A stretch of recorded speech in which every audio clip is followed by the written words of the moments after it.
Well, let's bring in Pierre-Yves Bourduas. He is a public safety expert, a former deputy commissioner with the RCMP. Mr. Bourduas, thanks for your time today. Look, we're 6 days into this demonstration now, and the core group is much smaller of protesters, but still effectively blocking the roads, and police today saying they're highly volatile. What should happen next here? Well, there's a whole list of steps that the Ottawa Police Service have attempted over the last 6 days, from negotiation to strategic arrest, and with specific cases. But the fact remains that this protest is turning into an occupation. And occupying downtown Ottawa with all the ramification on the citizens that have to put up with these blaring noise for hours on end is taking its toll on the locals, and it's seriously affecting businesses, it's affecting individuals, and elected officials are pressing law enforcement agencies to act.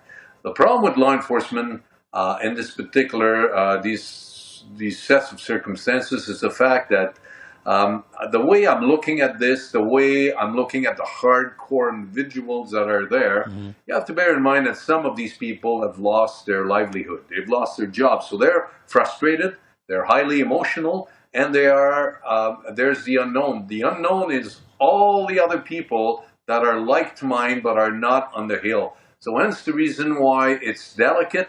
I know that Ottawa Police Service liaison personnel is trying their utmost to try to nudge these people into moving, but I suspect that for the hardcore, they will have to resort to other means. Right. And in fact, the opposite is expected to happen. We heard from the briefing from the City of Ottawa today that they're expecting all kinds of more truckers and supporters and protesters to flood back into the city this coming weekend. We're going to see this repeated all over again.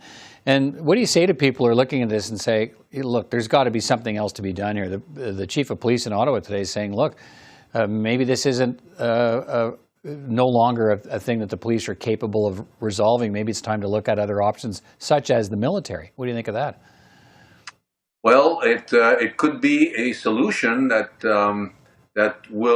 might bring some resolution to the tactical problem of Wellington and the core that could be addressed. But from experience, Peter, I can safely say that there will be also repercussion to this type of activities, i.e. displacement, in a sense that the protest might go somewhere else.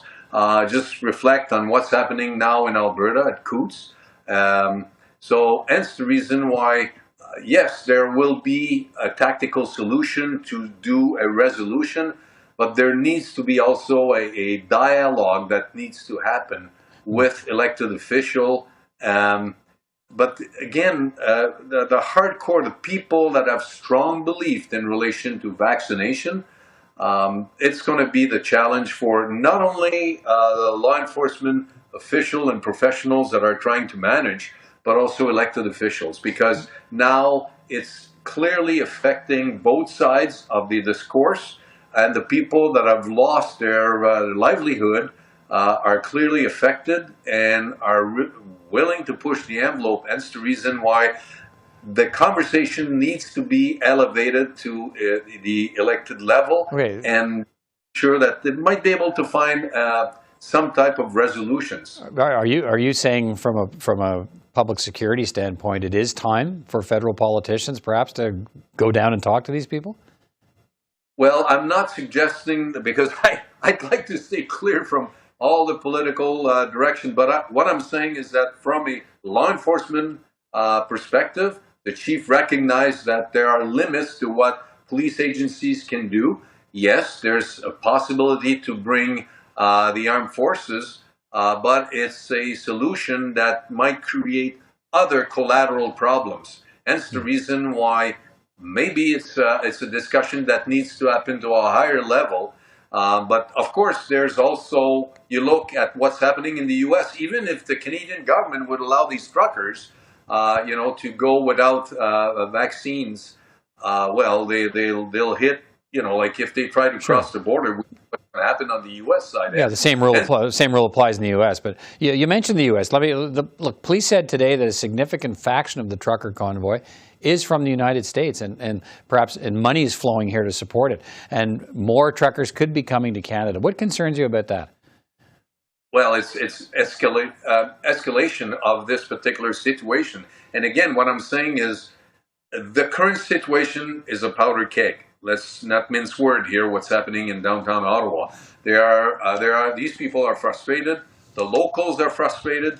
I even heard that there's maybe a counter protest happening over this coming weekend from the locals around the Hill. So again, that's the reason why law enforcement agencies have to try to appease both sides. But again, there's a lot of tension. Nerves are frayed, and there needs to be discussion at other levels than solely managing the crisis as we're seeing it now. All right. P.Y. Bourduas, thanks so much for your perspective. Good to talk to you again, and we'll keep in touch. Thanks, sir. Take good care, Peter.